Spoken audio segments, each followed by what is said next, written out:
Bismillahirrahmanirrahim. Assalamualaikum warahmatullahi wabarakatuh. Alhamdulillah wassalatu wassalamu ala Rasulillah wa ala alihi wa sahbihi wa man tabi'a hudahu wa la hawla wa la quwwata illa billah, amma ba'd. Talibati rahimani Allah wa iyyakum. Alhamdulillah, kembali pada hari ini Selasa tanggal 21 Dzulhijjah 1441 Hijriah, atau yang bertepatan dengan tanggal 11 Agustus 2020 Masehi. Kita diberikan taufik oleh Allah Subhanahu wa taala untuk melanjutkan pelajaran kita, yaitu pelajaran fikih. Semoga Allah Subhanahu wa taala senantiasa memberikan kita ilmu yang bermanfaat, memberikan kita bimbingan untuk mengamalkan segala yang telah kita ilmui.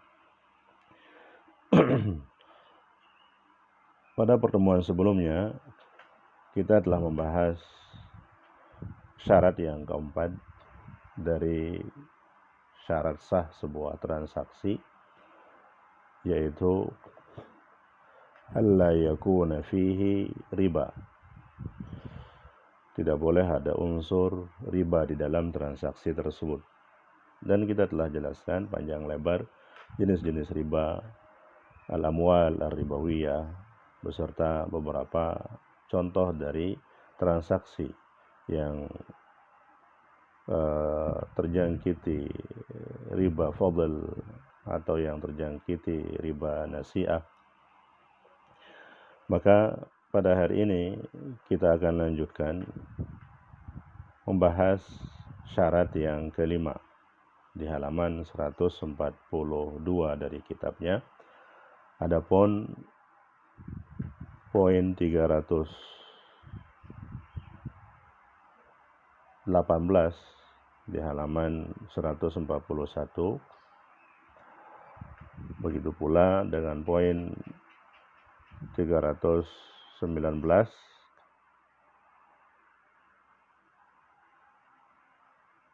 320, kemudian 321, 322, 333, 33 itu kita tinggalkan. Apa yang kita jelaskan pada ringkasan 2 pekan yang lalu itu sudah mewakili poin-poin tersebut. Dan pada hari ini kita akan ambil syarat yang kelima dari syarat-syarat transaksi, asy-syaratul khamis, di halaman 142 di poin 324.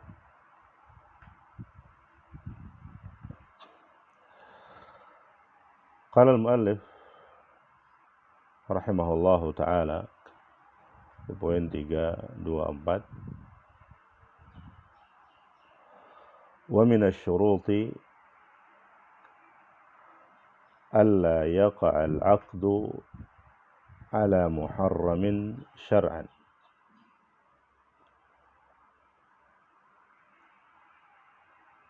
Di antara syarat transaksi jual beli adalah alla yaqa'al 'aqdu 'ala muharramin syar'an.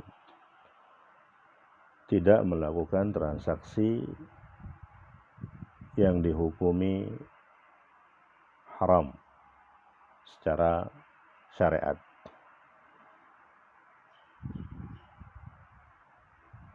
Tidak melakukan transaksi yang hukumnya haram menurut syariat. Dan keharaman ini bisa terjadi karena beberapa hal. Yang pertama, imma li'ainihi.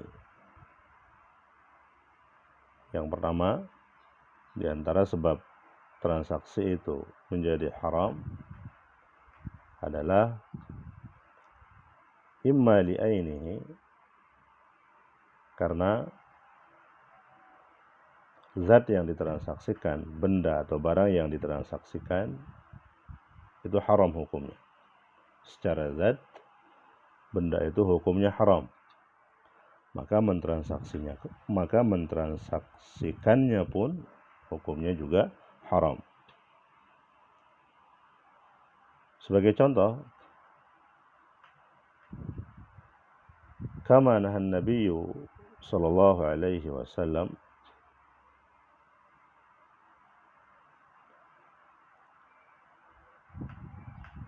كما نهى النبي صلى الله عليه وسلم عن بيع الخمر والميتة والأصنام كما نهى النبي عن بيع الخمر والميتة والأصنام متفق عليه.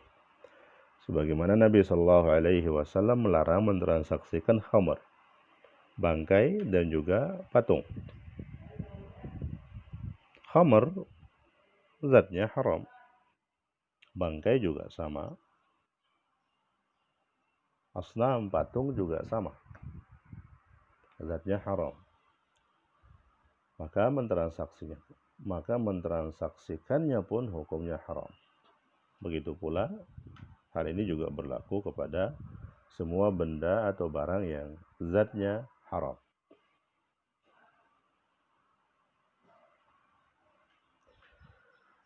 Kemudian yang kedua, di antara sebab transaksi itu dihukumnya haram menurut syariat,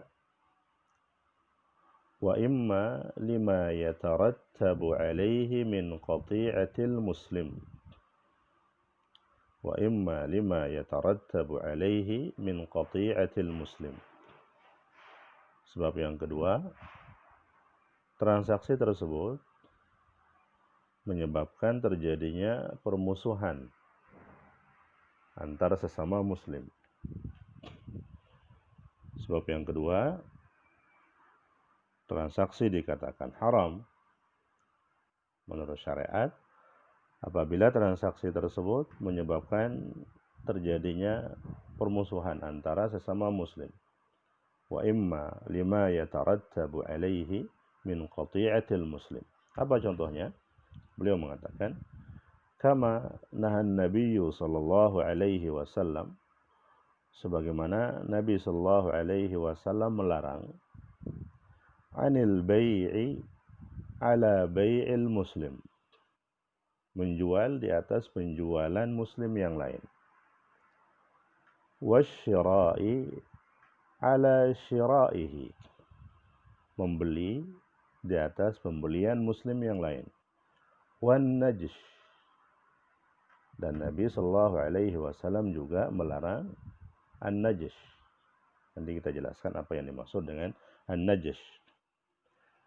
Jadi dalam hadis ini Nabi sallallahu alaihi wasallam melarang 3 bentuk transaksi. Yang pertama, al-bai' ala bai'il muslim. Yang pertama adalah al-bai' ala bai'il muslim.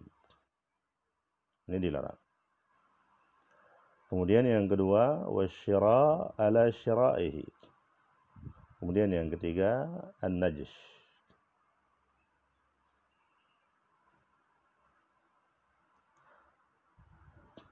Apa itu al-bai' ala bai'il muslim? Penjual di atas penjualan muslim yang lain.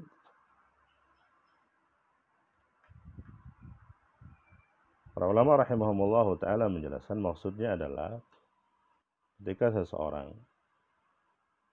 penjual menjual suatu barang,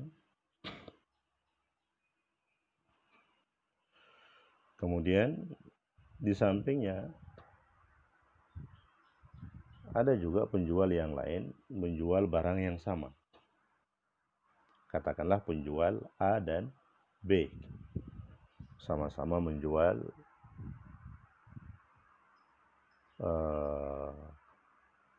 kitab, misalnya kitab Manhajus Salikin wa Tawdihul Fiqh fid Din. Seorang pembeli datang ke tokonya si A untuk membeli kitab Manhajus Salikin. Setelah melakukan proses negosiasi,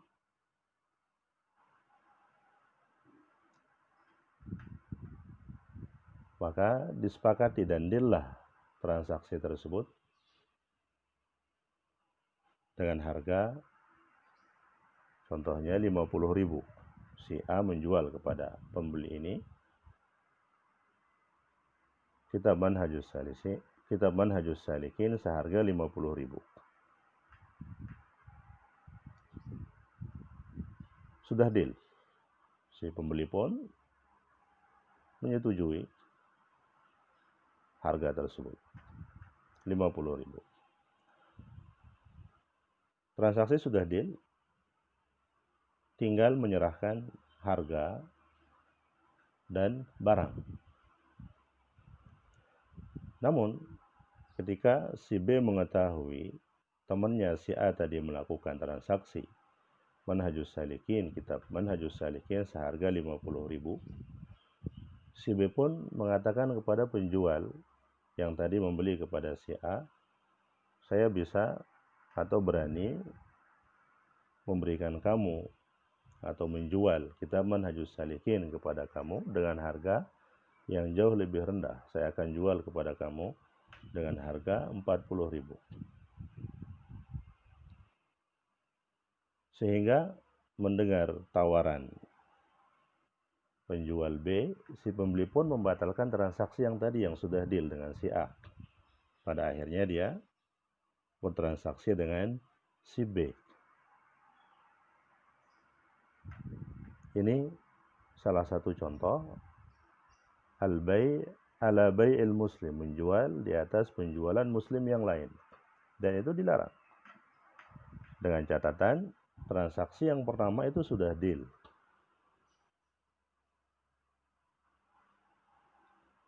Sudah disepakati harga. Si pembeli pun sudah menerima harga tersebut. Kecuali kalau transaksinya belum deal, masih dalam proses tawar-menawar, negosiasi, dan si A belum menentukan, belum memilih, ya, belum terjadi deal apapun antara dia dengan si pembeli, itu belum deal dengan si A, masih dalam proses transaksi, dalam proses tawar-menawar, negosiasi, maka si pembeli di sini atau si penjual, si A dan si B itu boleh melakukan tawar-menawar dengan si pembeli tadi. Nanti si pembeli yang menentukan yang mana yang sesuai dengan keinginan dia. Tapi kalau sudah deal transaksinya, maka si penjual yang lain tidak boleh menarik si pembeli tadi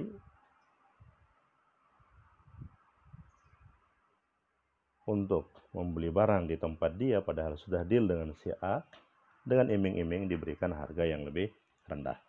Itu al-bai' ala bai'il muslim. Kemudian yang kedua, wasyira' ala syira'ihi, membeli di atas pembelian muslim yang lain. Modelnya sama dengan yang pertama tadi, hanya saja kalau yang pertama yang bersaing adalah penjual, maka yang kedua ini yang bersaing adalah pembeli. Katakanlah ada dua pembeli yang datang ke toko A.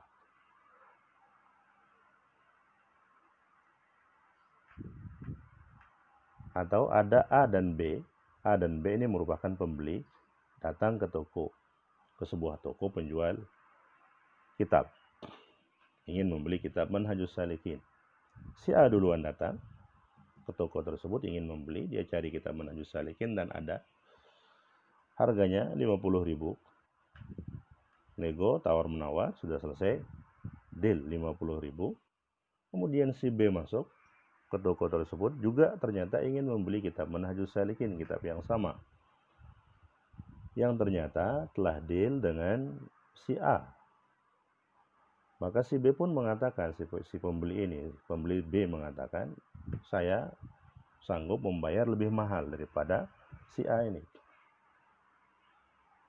Saya sanggup membayar 60.000. Akhirnya si penjual pun mendengar penawaran yang lebih tinggi, padahal dia sudah deal dengan pembeli A, akhirnya beralih kepada pembeli B. Dia pun menjual kepada B. Nah, si B ini dia telah membeli di atas pembelian muslim yang lain. Dan kedua contoh kasus ini itu akan menimbulkan permusuhan antara sesama muslim. Kemudian yang ketiga yang ada dalam hadis ini yang dilarang oleh Nabi Shallallahu Alaihi Wasallam adalah an-najish. An-najish itu bisa dilihat di footnote nomor 2, disebutkan oleh tahqiq di bawah footnote nomor 2. Setelah takhrijul hadis akhrajahu al-Bukhari wa Muslim, diberikan definisi di situ. Definisi najis. Beliau mengatakan wan najishu, yang disebut dengan transaksi najis adalah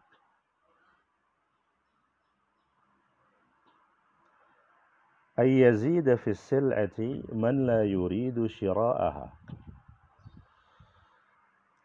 Huwa ay yazida fi sil'ati man la yuridu shira'aha bal linaf'il ba'i'i aw lil idrari bil mushtari awil abas.